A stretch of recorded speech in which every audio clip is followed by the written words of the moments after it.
हमारे सरपरस्त और मेहरबान भी, हमारे सरपरस्त और मेहरबान भी मोहब्बत की हंसी एक दास्तां भी, मोहब्बत की हंसी एक दास्तां भी, जिन्हें कहते हैं सब प्रदीप गोयल, फूलों से प्यार का है आसमां भी। बुला रहा हूँ एल्डर कमेटी के चेयरमैन श्री प्रदीप गोयल जी।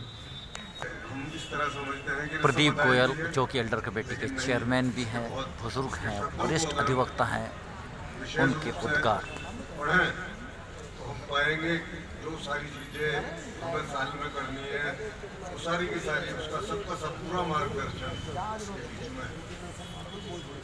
मैं पिछली कार्यकारिणी जिस हमारी तहसील बार एसोसिएशन को लगातार सकते हैं आप अपना सरपरस्ती में एक दिशा प्रदान करने वाले चेयरमैन बार संघ जांसर प्रदीप गोयल जी सदस्य मांगे कहा गया है, तो मैं उसका महत्व समझता हूँ। मैं कम शब्दों में इतनी बात कह रहा हूँ कि जो मैंने शपथ ली है उसको वर्ष भर पूरा करूँगा। कम शब्दों में मैं इतनी बात कह सकता हूँ। बस उत्तर प्रदेश बांस कोष से जो भी यथासंभव आर्थिक मदद होगी, एक फॉर्म फिलअप करना है। मैं जिम्मेदारी अपने असलम भाई और सोहित कामपोज जी को दे रहा हूँ। उनकी जिम्मेदारी वो नेट से जैसे भी बताएंगे कोर्ट साहब फार्म भर के देवेंद्र जी मदद करानी है, उनको पैसा रिलीज हो जाए। पूर्व से रहे हैं। आज हम हाई कोर्ट बेंच की मांग कर रहे हैं केवल इसलिए कि हमें 800 किलोमीटर दूर जाना पड़ता है, 600 किलोमीटर दूर पड़ता है, तब पता लगता है कितनी परेशानी होती है वादकारी को। तो हमारे अधिवक्ताओं की कितनी परेशानी होती है। अगर हमें चेयरमैन से बात करनी हो अपने, तो क्यों ना हमारा चेयरमैन ऐसे जो वेस्ट में बैठा हो, जो मर्जी जब बुला लो चेयरमैन साहब को। ऐसे हैं शिव किशोर गौड़ जी। नवनिर्वाचित अध्यक्ष अजय पंत भी करेंगे अपने विचार। आदरणीय उत्तर प्रदेश बार काउंसिल के चेयरमैन श्री गौड़ साहब, आदरणीय न्यायाधीश, ये मैं इसलिए कह रहा हूँ कि आपका प्यार मेरे साथ हमेशा बना रहा है। 6 बार आपने मुझे सेक्रेटरी के पद पर बिठाया और अब 3 साल पहले मैं रहा, 4थे साल फिर आज आपने बार के सर्वोच्च पद पर मुझे बिठाया है। मैं आपके लिए समर्पित हूँ और समर्पित रहूँगा। और तब ये आपने इस चुनाव में एक चीज मुझे विशेष नजर आई कि आपने जो मतों का प्रयोग किया है वो ग्रुपबाजी से हटकर, दलगत राजनीति से हटकर, जाति पात से हटकर बिल्कुल ऐसी कार्यकारिणी सोचती है कि जो आपका पूरे साल करती रहेगी और जहां तक भी होगा हम तुम्हारे लिए लड़ेंगे। चाह रहा हूँ कि मैं 7 बजे तक मैं भी पहुँच जाऊँगा और हमारे अध्यक्ष जी रेशु गोयल साहब जल्दी आ जाए जरा। इतने में बुलालू में थी तमन्ना होगी अब पूरी, बस अब तो ये समझ लीजिए हम भी जाएंगे हज को।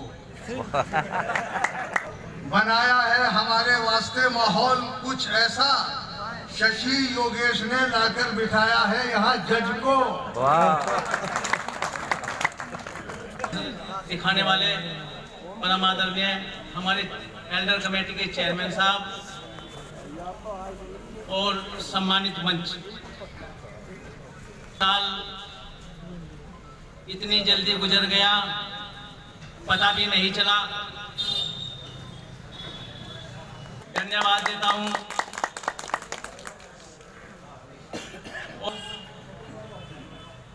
कि आप तहसील में अधिवक्ता पद की गरिमा बनाए रखने में सहयोग करेंगे और सभी काम किए हैं और जो अधूरे रह गए हैं मैं अपनी नई कार्यकारिणी से आग्रह करूंगा कि आप उन कार्य को आगे बढ़ाएं जिसके लिए और हमारी कचहरी परिसर के हर अधिवक्ता आपको सहयोग करेंगे। की ओर से जो हमारे मुख्य अतिथि आज इस कार्यक्रम में आए हैं, कर्म को जो देखा था तुम्हारे हर कर्म को भुला डाला है हमने आज गम को। बस अब इंसाफ ही इंसाफ होगा, बस अब इंसाफ ही इंसाफ होगा। अमन शुक्ला से है उम्मीद हमको।